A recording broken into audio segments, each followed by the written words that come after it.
All right, so in our video SEPA 4, we showed a progression of how we learn to kick, and more importantly, how we learn how to deal with kicks. We started off by receiving the kick, and then we started working a progression that eventually covered counter offensive techniques. In the SEPA 4 video, I mistakenly referred to them as defensive skills, and what I really should have said was counter-offensive skills. Because ultimately, defense is not how you win. You need to start countering right away. The point that I was trying to make was that we always want to try and start training from the worst case scenario. At least that's one of our philosophies here. We want to train the worst case scenario so that we're better prepared should the fight temporarily not go our way. We need to be able to manage the worst possible case scenario in order to have any hope of getting some of the easier parts taken care of.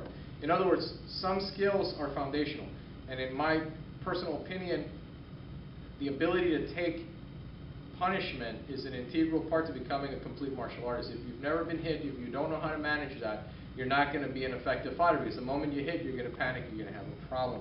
So what I'm going to show is a partial progression of how we train defense in upper body skills, since more people will relate to this over the kicking. Ozzy, let me borrow you for a second, please. I'll get you on this side. So if Ozzy was to throw a jab at me, I may want to counter him and punch him and stuff, but as long as I'm not confident in my ability to take punishment, I would probably hesitate. At least that was my experience coming up as a martial artist. So what I first start to teach is how to cover against punches. In other words, we'll be shelling against the blows and receiving some of the impact forces, and over time, we'll be getting some conditioning benefit. We'll learn we'll get some impact conditioning, but we're also going to learn how to shut off that energy, how to let it bleed off of us. So if he jabs at me and I'm covering against it, okay, I'm taking some of it, but it's sliding off of me as I shift my body. So he jabs at me, and I let it slide over me. He crosses at me, and I let it slide off of me. Jab, okay, cross. Okay, so that's the first step in the progression. Obviously, I'm not going to let him punch me in my face so that I can get some condition, but I want to learn to keep my hands up. I want to take some of that impact and start letting it bleed off of me. Once I'm confident in that, then I start working some of the parries. Understand that covering was probably the most likely defense in a spontaneous situation. It also represents the least effective or least efficient method of defending yourself, because you're actually taking some of that force. So it's not where I want to be, but it may be where I end up. So I want to train that. I don't want to be ignorant of that. So the second stage, I start actually parrying, which I still interact with my opponent some, but I'm not taking a whole lot of punishment. So he jabs at me, and I slip. Now I can start to counter. He crosses at me, and I parry, and I can start to counter.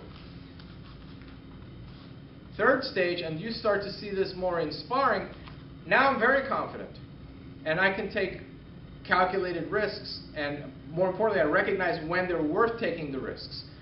So it may be that as we're sparring, I see him prepare to punch me, and rather than worrying about defense, now I beat him to it. And that's really the optimal strategy. The old adage, the best defense is a good offense, is very true. But you have to be able to put that offense in good timing. Now, over time, we start to see different types of exchanges. So you may find yourself in a given situation using all three of them. If we find ourselves covering, the more experienced fighter wants to start to turn these covers into something a little bit more dangerous to our opponent. We want to still have the benefit of the cover, but we want to take that cover and we want to weaponize it. Here's where we start to see the influence of the knife in our hand striking skills, into our boxing. Let me go grab a knife. So I got a knife here. If you picture this, and obviously I'll never use a knife against an empty-handed opponent, that would probably be illegal, but so that you get to see the point that I'm trying to make here. He jabs at me, and I cut him. If I replace the knife with my elbow, now I can take that same cover and weaponize it a little bit, so as he jabs at me, I can hurt him. As he crosses at me, I can hurt him. Be the same as if he came at me here and I went wham. So that comes in at me, bam, hurt him there. Now, will I get him every time? No. I might miss occasionally. The fight is not perfect. It's a struggle. We're fighting here. But I'm still covering. He jabs at me. I covered. I tried to get him with my elbow, but I covered. No problem. We keep on going. Here's where we start to see an exchange of skills between our weapon skills and our boxing skills. Plus, we have the additional benefit of being a weapons-aware system, so that we're not negligent, we're not ignorant of the fact that he may be armed and may produce a weapon. We'll address that in a future video. Let me grab another knife, and I'm going to show you a little drill that we do with our knife work, and I'll show you how that translates into our boxing skills. By the way, this is a fake knife. It's got no edge on it. Always practice safely. These are trainers. Okay, so Ozzy comes to stick me in the neck. I come in here and I hit him. He cuts me back. I move to the side. He cuts me.